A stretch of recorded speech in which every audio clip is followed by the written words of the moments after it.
I remember turning to her in shul even and being like, if this is real, like if we're really in a war right now, like as someone who has served, there's a chance like I'm gonna go too.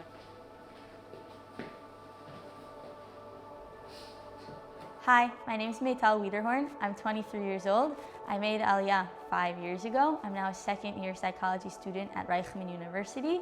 And I'm also the co-president of Mizrahi JLIC Herzliya. So October 7th, it was at Simchat Torah. I remember waking up on October 7th to go to shul, and I remember like hearing my phone like buzz a ton.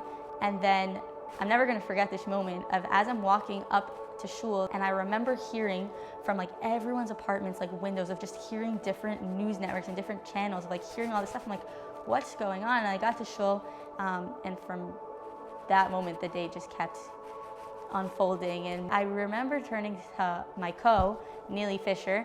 I remember turning to her in shul even and being like, if this is real, like if we're really in a war right now, like there's a chance like I'm gonna go too. And that was like the first time I even like realized that. Every day there was always questions of, am I gonna go, am I not gonna go? I put on, I think, Madim like 4 times before I really went. And then 4 days in, it was finally my turn to also, I got called up. So I got to base. I was at first, I was put down south, really like close to the Gaza border. My job at Miluim is similar to my job when I was in active service, but a little different. As an infantry instructor, during times of war, you need to do emergency certifications on soldiers to make sure that they really truly know how to use the weapon to the safest and best extent as they can before going in. So I did a lot of emergency certifications on all different soldiers. I had to give it my 100%. Like this was what I was committed to. This was my job. This was my tafkid, where I was supposed to be at that moment in time. But also remembering, like I have this community back home that I also committed to, and I'm also love and also needs my support, and finding that balance of how I can do kind of both at the same time. I remember the first time I left Miluim, it was after being in the army for 2 weeks. I was getting back to Herzliya on Friday afternoon, right before Shabbat.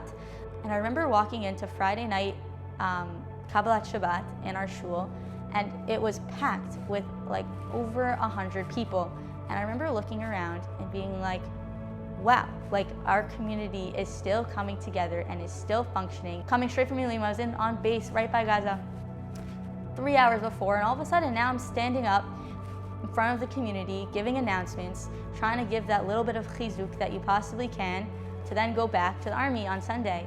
In those first few months, we really were very focused on just kind of working from day to day, making sure our chayalim were getting taken care of, and the people here too were getting the support that they needed, and just really truly being there for one another. But then after a few months, we were able to realize that ultimately it was also important that here this community is still running, and it doesn't mean that we're not supporting, and we are still supporting our chayalim, and we are still supporting and understanding what's happening in this country, but also being able to continue on and like be able to keep building this amazing community that we've started, because that's why people are fighting for us, is so we can continue to build and so we can continue to live in Eretz Yisrael and Medinat Yisrael.